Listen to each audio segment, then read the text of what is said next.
اعوذ باللہ من الشیطان الرجیم بسم اللہ الرحمن الرحیم یا اہل الکتاب، اے اہل کتاب، لم تحاجون، کیوں تم جھگڑا کرتے ہو فی ابراہیم، ابراہیم علیہ السلام کے بارے میں، وما انزلت التوراۃ والانجیل، حالانکہ نہیں نازل کی گئی تورات اور انجیل الا من بعد، مگر ان ابراہیم علیہ السلام کے بعد، افلا تعقلون، کیا پس تم عقل نہیں رکھتے، سوچتے نہیں ہو؟ ہا انتم ہاؤلائی، یہی تم لوگ ہو کہ تم جھگڑا کرتے ہو، فیما، ان چیزوں میں کہ لکم بھی علم، جن کے بارے میں تمہارے پاس علم ہے، تم نے ان چیزوں میں جھگڑا کیا جس کا علم تمہیں تھا، لیکن اب فلم تحاجون فیما لیس لکم بھی علم، تم ان چیزوں میں کیوں جھگڑا کرتے ہو جس کا تمہارے پاس علم نہیں ہے؟ واللہ یعلم وانتم لا تعلمون، اللہ تعالیٰ جانتا ہے اور تم نہیں جانتے ہو۔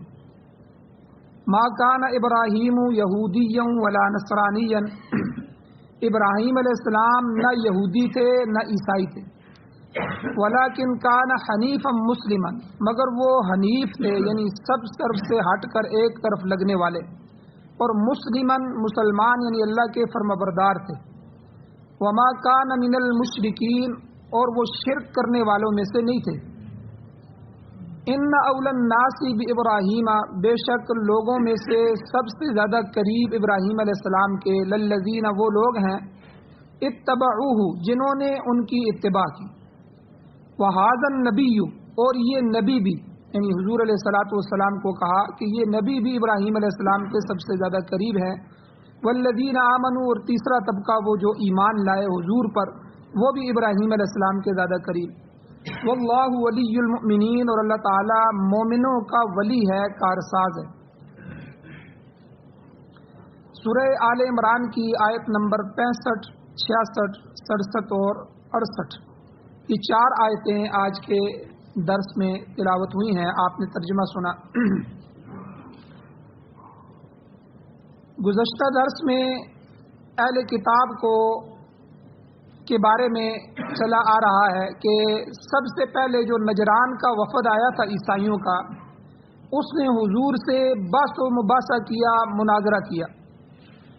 جب حضور علیہ السلام نے تمام دلائل دے دیے اللہ کی توحید پر، اور ان کو کہا کہ دیکھو تم عیسیٰ علیہ السلام کو اللہ کا بیٹا بنا رہے ہو، یہ تم غلطی پر ہو، عیسیٰ علیہ السلام نہ اللہ کے بیٹے ہیں نہ خدا ہیں، بلکہ وہ پیغمبر خدا ہے۔ تو اس پر جب پیچھے حضور علیہ السلام نے ان کو دلائل دے دیے، وہ نہیں مانے، تو دوسرے نمبر پر پھر ان کو مباہلے کی دعوت دی گئی۔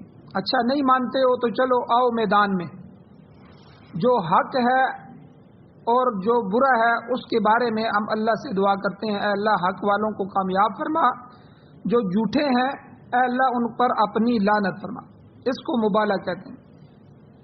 اچھا، مبالغے کے بعد جب وہ جانے لگے، مبالغے میں انہوں نے صلح کر لی، انہوں نے کہا مبالغہ نہیں کرتے، میدان میں نہیں نکلتے، ہم عیسائیت پر رہیں گے، لیکن آپ کو سالانہ جزیہ دیں گے، سالانہ ہم آپ کو کچھ رقم، کچھ کپڑے اور کچھ چیزیں دیں گے جن پر ہم آپ سے صلح کرتے ہیں۔ جاتے جاتے پھر حضور نے پھر ان کو فرمایا، تو جو پچھلے درس کی آیتیں ہیں، اچھا اہل کتاب، چلو تم اور ہم ایک کلمے پر جمع ہو جاتے ہیں، وہ کلمہ جو تم کی کتابوں میں اور ہماری کتاب میں بھی ایک ہے، وہ کلمہ توحید ہے کہ لا نعبد الا اللہ، کہ تورات میں بھی، زبور میں بھی، انجیل میں بھی، قرآن مجید میں بھی، ساری شریعتوں میں بھی، سارے انبیاء کے لائے ہوئے دینوں میں یہ کلمہ ایک مشترک ہے، مسلم ہے، اور سب کے ہاں جو ہے مانا جانے والا کلمہ ہے۔ تو اس لیے آؤ اس کلمے پہ ہم اکٹھے ہو جاتے ہیں، مسئلہ ختم کر دیتے ہیں۔ تو مسئلہ توحید پر، تو چونکہ یہودیوں کو پتہ تھا ہم نے عزیر علیہ السلام کو اللہ کا بیٹا بنایا، عیسائیوں کو پتہ تھا ہم نے عیسیٰ علیہ السلام کو اللہ کا بیٹا بنا لیا ہے، اور مریم رضی اللہ تعالی عنہ کو مادر خدا بنا دیا ہے، تو اس لیے یہ سارا شرک ہے، اللہ کی توحید کے خلاف ہے، اس لیے وہ اس میں بھی اکٹھے نہیں ہوئے۔ تو حالانکہ اللہ نے کہا کہ وَلَا يَتَّخِذَ بَعْضُنَا بَعْضًا أَرْبَابًا مِّن دُونِ اللَّهِ، کہ تم ایک دوسرے کو رب نہیں بناؤ گے، جس طرح یہود و نصارہ نے اپنے احبار کو، رہبان کو رب بنا لیا۔ رب بنانے سے مراد کیا ہے کہ جس چیز کو مولوی یا درویش یا ان کا پوپ یا راہب یا یہودیوں کا ربی جو آج کے زمانے میں جس کو حلال قرار دیں وہ اسے حلال سمجھ لیتے تھے، جسے وہ حرام کہیں اس کو وہ حرام سمجھ لیتے تھے۔ تو گزشتہ درس میں اس بات کی مکمل وضاحت کر دی گئی کہ حلال اور حرام، تحلیل اور تحریم یہ اللہ تعالیٰ کی صفت مختصہ ہے، اللہ کی خاص صفت ہے۔ اس کے سوا کسی اور کو حلال یا حرام قرار دینے کا اختیار نہیں ہے۔ ہاں، جو نبی کسی چیز کو حلال یا حرام قرار دیتے ہیں تو یاد رکھیں نبی اللہ کی طرف سے بیان کرتا ہے، ورنہ نبی کو بھی اختیار نہیں ہے کہ وہ خود اپنی ذات سے کسی چیز کو حلال قرار دیں یا کسی کو حرام قرار دیں۔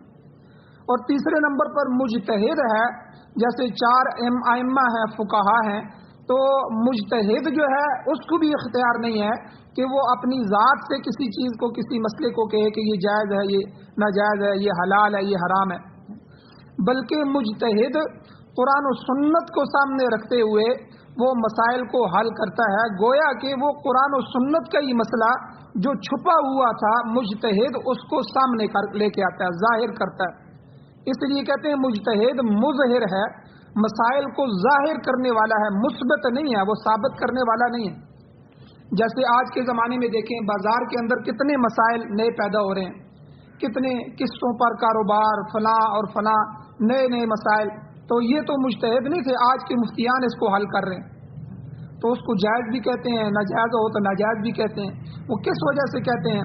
اپنی طرف سے تو نہیں کہتے، بلکہ وہ جو قرآن و حدیث کے اصول لکھے گئے ہیں کہ کسی کاروبار میں سود کی شکل نہیں ہونی چاہیے، جھوٹ نہیں ہونا چاہیے، دھوکہ کی شکل نہیں ہونی چاہیے، غبن نہیں ہونا چاہیے، ٹھیک ہے، جوئے کی کوئی شکل نہیں ہونی چاہیے، یہ ساری چیزیں مفتیان دیکھتے ہیں کہ یہ جو نیا کاروبار شروع کیا جا رہا ہے اس میں ان چیزوں میں سے تو کوئی نہیں پائی جا رہی، اگر کوئی پائی جا رہی ہو تو کہتے ہیں جی حرام ہے، اس میں یہ شکل پائی جاتی ہے، اور اگر نہ پائی جا رہی ہے تو اس کو حلال قرار دیتے ہیں۔ تو اس لیے یہ بات مفتیان پر یا مجتہدین پر نہیں آتی، بلکہ وہ مسائل کو ظاہر کرنے والے ہیں۔ تو اسی طرح کل میں نے یہ بھی بیان کیا تھا کہ شیعہ کا جو عقیدہ ہے وہ کہتے ہیں کہ ہمارے جو ائمہ ہیں 12 امام وہ معصومین ہیں، ٹھیک ہے، اس لیے ان کو یہ اختیار ہے کہ جس چیز کو چاہے حلال کریں، جس کو حرام کریں۔ یاد رکھیں اول تو انبیاء کی ذات کے علاوہ کوئی معصوم نہیں ہے، کسی کے پاس گارنٹی نہیں ہے کہ وہ معصوم ہو، گناہوں سے پاک ہو۔ دوسرا، اگر بالفرض وہ معصوم ہوں بھی تو ان کو، انبیاء کو اختیار نہیں ہے کہ کس چیز کو حلال یا حرام کریں، تو ان کو کیسے اختیار ہوگا؟ اس لیے یہ ان کا عقیدہ بھی باطل۔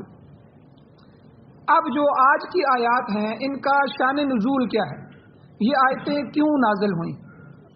حضرت حسن بصری رحمہ اللہ اور حضرت عبداللہ ابن عباس رضی اللہ تعالی عنہما سے روایت ہے کہ جب نجران کے عیسائی حضور علیہ الصلوۃ والسلام سے بحث و مباحثہ اور مناظرہ کرنے کے لیے مدینہ میں آئے تو مدینے کے یہودی بھی جمع ہو گئے۔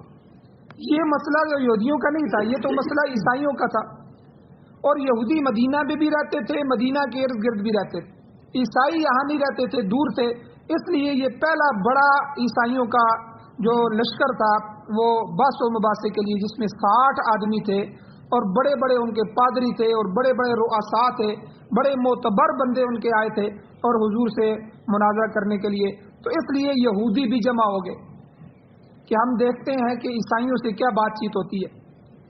اب عیسائیوں کا جو لاٹ پادری تھا، بڑا پادری، وہ بھی وفد میں شامل تھا، ادھر یہودیوں کے علماء بھی اکٹھے ہو گئے، یہ دونوں گروہ آپس میں جھگڑنا شروع ہو گئے۔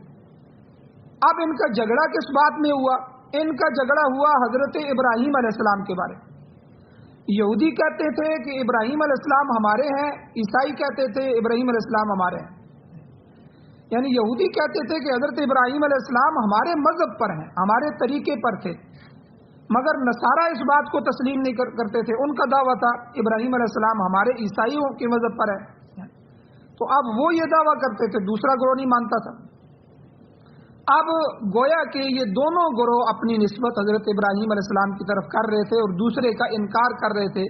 اب یہ معاملہ حضور علیہ السلام کی خدمت میں پیش آ گیا. حضور کو صحابہ نے بتایا کہ حضور آپ یہاں موجود ہیں, وہاں تو عیسائی اور یہودی آپس میں لڑ رہے ہیں. وہ کہتے ہیں جی ہم دین ابراہیمی پر ہے, دوسرا کہتا ہے ہم دین ابراہیمی پر ہے. تو حضور پر جو ہے وحی کے آثار شروع ہو گئے. صحابہ سمجھ لیتے تھے کہ اب وحی اترنا شروع ہو گئی ہے. جب وحی مکمل ہوئی تو حضور علیہ الصلوۃ والسلام نے اللہ تعالیٰ کی طرف سے یہ آیات تلاوت فرمائی جو آج کے درس کی ہیں, اور یہ نازل فرما کر یہود و نصارہ دونوں گروہوں کی تردید اللہ نے فرما دی کہ دونوں فریق ابراہیم علیہ السلام کے طریقے سے ہٹ چکے ہیں. یہ ان کی خالی نسبت ہے ان کے ساتھ, اس کا ان کو کچھ فائدہ نہیں. اب اللہ ارشاد فرماتے ہیں یا اہل الکتاب, اے یہودیوں, اے عیسائیوں, اے کتاب والو, تورات والو, انجیل والو, دونوں کو مخاطب اہل کتاب ان کو کہتے ہیں. لِمَ تُحَاجُّونَ فِي ابراہیم, تم ابراہیم علیہ السلام کے بارے میں کیوں جھگڑتے ہو, کیوں جھگڑا کرتے ہو. اب یہودیوں کا دعویٰ ہے کہ ابراہیم علیہ السلام یہودی تھے, حالانکہ آپ کو یہودیت سے کیا تعلق ہے. یہودیت تو تورات کو مسخ کرنے کے بعد پیدا ہوئی ہے. اللہ تعالیٰ نے جس تورات کو نازل فرمایا, یہودیوں نے اس میں تحریف کی, اس میں رد و بدل کیا, اس میں قطع برید کرنے کے بعد کچھ چیزیں اپنی طرف سے ملا لی, اور بعض جو اصلی احکام تھے تورات کے ان کو چھوڑ دیا. اس طرح تورات اپنے اصلی حالت میں باقی نہیں رہی. تو گویا یہودیت موسیٰ علیہ السلام کے بگڑے ہوئے دین کا نام ہے. موسیٰ علیہ السلام جو دین لے کر آئے خالص دین تھا, جس دین کو انہوں نے بگاڑ دیا, اب موجودہ یہودیت اس کا نام. اسی طرح عیسائیت جو ہے وہ انجیل کو بگاڑنے سے, ان کی جو اپنی کتاب, جس طرح ہمیں کتاب قرآن مجید دی گئی, عیسائیوں کو انجیل دی گئی, تو اس کو انہوں نے بگاڑ دیا. حضرت عیسیٰ علیہ السلام کی جو زندگی تھی, ان کی زندگی میں تو انجیل محفوظ رہی. آپ کے جو حواری تھے, ماننے والے تھے, تو وہ آپ کے ساتھ تھے, آپ کو مانتے تھے, آپ کے دین کی تبلیغ بھی کرتے تھے. مگر جب عیسیٰ علیہ السلام کو زندہ آسمانوں پر اٹھا لیا گیا تو انجیل میں انہوں نے رد و بدل شروع کر دیا, تبدیلی شروع کر دی. سب سے پہلے روم کا جو بادشاہ تھا, مشرک بادشاہ, وہ اس نے عیسائیت قبول کی. تو اس کے ساتھ ساتھ اس کی جو رعایا تھی, جو اس کی مخلوق تھی, وہ بھی اسی دین میں شامل ہوگی, عیسائی ہوگی. پھر انہوں نے بہت سی مشرکانہ رسمیں عیسائیت میں داخل کر دی, ان کے عقائد بھی بدل دیے. اسی طرح پولس, یہ پولس جو تھا یہ ایک یہودی تھا, یہ بھی عیسائی ہوا. تو اس کی تعلیم کے ذریعے ابنیت کا عقیدہ وضع کیا گیا, یعنی عیسیٰ علیہ السلام خدا کے بیٹے ہیں, یہ ابن بیٹے کو کہتے ہیں. تو ابنیت کا عقیدہ یہ سب سے پہلے پولس نے گڑھایا عیسائیوں میں. اسی طرح 3 خداؤں کا عقیدہ ایجاد ہوا کہ 3 خدا ہے یا 3 میں سے تیسرا ہے. تو یعنی غلط عقائد اور مشرکانہ رسوم نے اصل مذہب کو باقی رہنے نہیں دیا. اس طرح عیسائیت یا نصرانیت مارز وجود میں آ گئی. اور عیسائیوں کے مولوی جو تھے, ان کے جو پادری تھے, انہوں نے انجیل کی تعلیمات کو بگاڑ دیا. اچھا, خنزیر جو ہے یہ حضرت عیسیٰ علیہ السلام کے زمانے میں حلال نہیں تھا. خنزیر کو بعد میں عیسائیوں نے حلال کرا دیا مذہبی طور پر. یہ جو قسطنطین ہے, قسطنطین کے زمانہ, امام ابن کثیر رحمۃ اللہ علیہ فرماتے ہیں جب رومیوں کا بادشاہ قسطنطین عیسائی ہو گیا تو خنزیر کو حلال قرار دے کر کھانا شروع کر دیا گیا. حالانکہ شاہ ولی اللہ محدث دہلوی رحمۃ اللہ علیہ فرماتے ہیں کہ حضرت نوح علیہ السلام کے بعد آنے والے تمام انبیاء نے خنزیر کو حرام قرار دیا, اور یہ سب کچھ عیسیٰ علیہ السلام کے بہت بعد میں پیدا ہوا ہے. تو الغرض عیسائیت جو ہے وہ بھی حضرت عیسیٰ علیہ السلام کے بگڑے ہوئے دین کا نام. اور اب آ جائیں مسلمانوں کی طرف. ہمارے ملک میں بھی دین کے ساتھ کم و پیش ایسا ہی کیا گیا ہے جیسا عیسائیوں نے اپنے دین کے ساتھ کیا, یہودیوں نے اپنے دین کے ساتھ کیا. آج کی مسلمانوں کے اندر پائی جانے والی اکثر اور بیشتر رسمیں وہ ہندوؤں کی رسمیں ہیں. مثلا خصوصاً موت کے وقت آپ دیکھ لیں, تیجا ہے, 7واں ہے, 10واں ہے, 40واں ہے, برسی ہے, وغیرہ وغیرہ, یہ ساری ہندوؤں کی رسمیں. نہ حضور نے کیا, نہ صحابہ نے کیا, نہ اولیاء اللہ نے کیا, ٹھیک ہے، نہ تابعین تبع تابعین نے کیا. تو یہ ساری رسمیں ہندوستان سے ہندوؤں کے ذریعے مسلمانوں کے اندر آئی. آریہ جو تھے، یہ آریاؤں کی آمد کے بعد بر صغیر میں ہندو مذہب اختیار کیا گیا اور ان کی رسمیں صدیوں تک اس ملک میں جاری رہیں. پھر جب اسلام آیا تو یہی رسمیں اسلام میں داخل ہو گئی. دوسرے نمبر پر یہ تو موت کی رسمیں ہیں. شادی کی رسموں کو آپ دیکھ لیں. شادی بیاہ کے سلسلے میں گانا بجانا، سہرا باندھنا، باجے گاجے، اسی طرح مہندی کی رسمیں وغیرہ وغیرہ، یہ سب ہندوؤں کی رسمیں ہیں. اور آج کوئی آدمی ان کے بغیر شادی کرنے کے لیے تیار ہی نہیں ہے. اس کو کہے بھائی شریعت کے مطابق شادی کرو، سادے طریقے سے شادی کرو، ٹھیک ہے، نکاح کرو اور رخصتی کرو، بارات کرو اور اس کے بعد جو ہے ولیمہ کرو، بس. وہ کہتے ہیں نہیں جی یہ بھی کوئی شادی ہے. یعنی اسلام کے اندر یہ چیزیں ایسی داخل ہو گئی ہیں کہ بڑے سے بڑا نمازی آدمی بھی، صف اول کا نمازی بھی ان رسموں کو توڑنے کی ہمت نہیں کر سکتا. تو یہ چیزیں اسلام کے ساتھ عرب سے نہیں آئیں، بلکہ یہ عجم سے، بر صغیر سے یہاں دین میں داخل کرنی. اسی طرح کچھ چیزیں مذہبی طور پر دین میں داخل کی گئیں. مثلا شب معراج ہے، شب معراج کے موقع پر یا دیگر ایسے موقعوں پر چراغاں کرنا، روشنیاں جلانا، یہ مجوسیوں کے راستے سے آئے، کیونکہ وہ آگ کو مقدس سمجھتے تھے. اور ہندو بھی اپنے دیوالی کے موقع پر، دسہرے کے موقع پر، یہ جو ہندوؤں کے بڑے موقع ہوتے تھے وہ بھی چراغاں کرتے تھے. تو مسلمان بھی ہندوؤں کے ساتھ رہتے تھے بر صغیر میں. تو مسلمانوں نے بھی کہا کہ پھر ہمارے اندر بھی جو ربیع الاول آئے گا یا اسی طرح دوسرے موقع آئیں گے ہم بھی یہ کریں گے. پھر کرتے کرتے مسلمانوں نے بھی یہ کام شروع کر دیا، چراغاں کیے اور یہ چیزیں. تو جس طرح عیسائیوں اور یہودیوں نے غلط عقیدے اور غلط رسمیں اپنے دین میں داخل کر کے اصل دین کو بگاڑ دیا، اسی طرح مسلمان بھی اس کام میں ان سے پیچھے نہیں رہے. باقی رہی قرآن اور اسلام کی حفاظت.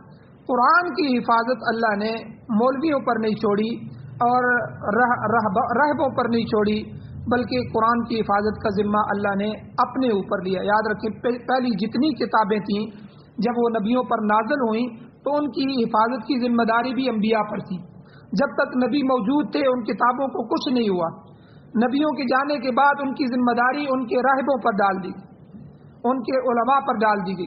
انہوں نے اپنے پیٹ پوجا کے لیے دین کو بگاڑ دیا. اب دیکھیں 12 ربیع الاول آتا ہے. 12 ربیع الاول میں جو ہے حضور علیہ السلام کے زمانے میں کچھ نہیں ہوا. اسی طرح ربیع الاول گزر گیا جس طرح عام دن گزر جاتے ہیں. حضور نے کوئی عمل نہیں کیا. پھر صحابہ کا زمانہ آیا، خلفائے راشدین کا زمانہ آیا، ٹھیک ہے، 6-7 صدیاں اس طرح گزر گئیں. اس کے بعد یہ رسمیں شروع ہوئیں جو ربیع الاول میں، اور اس سال تو اللہ معاف کرے انہوں نے حور بھی نکال دی. تو یعنی یہ سارا کچھ ربیع الاول کے نام سے، دین کے نام سے ہو رہا ہے. اب اس کے لیے دلائل کہاں سے دیتے ہیں؟ قرآن سے دیتے ہیں. یہ قرآن سے دلائل دینے والے کون لوگ ہیں؟ یہ ان کے مولوی ہیں. اگر یہ قرآن مولویوں کے ذمے ہوتا تو یہ بھی قرآن کو بھی بگاڑ کر رکھ دیتے. لیکن چونکہ قرآن مجید کو اللہ نے قرآن میں فرمایا انا نحن نزلنا الذکر وانا له لحافظون، بے شک قرآن مجید کو ہم نے ہی نازل کیا ہے اور اس کتاب کی حفاظت بھی قیامت کی صبح تک ہم کریں گے. آج کل آپ ٹی وی میں دیکھیں شیعہ کی طرف سے ایک نیا شوشہ چھوڑا گیا ہے. چونکہ یاد رکھیں ہم علماء لوگوں کو بتاتے رہتے ہیں کہ شیعہ قرآن پاک کی تحریف کا قائل ہے. شیعہ کہتے ہیں یہ اصلی قرآن نہیں ہے، یہ صحابہ نے گڑبڑ کیا، نعوذ باللہ. تو ابھی آج کل یہ خبر چل رہی ہے کہ وہ کہتے ہیں جی ہمیں وہ پرانے زمانے کے حضرت علی رضی اللہ تعالیٰ عنہ کے قرآن کے نسخے ہمیں ملے ہیں جو انہوں نے چھپا کر آگے بھیجے تھے، اور ہم نے تحقیق کروائی ہے یورپ سے کہ یہ ورقے وہی پرانے ورقے ہیں. یعنی ابھی وہ گیم کر رہے ہیں کہ کسی طرح وہ 40 سپاروں والا قرآن جو ہم نے کہا ہے رد و بدل کر کے سامنے لایا جائے.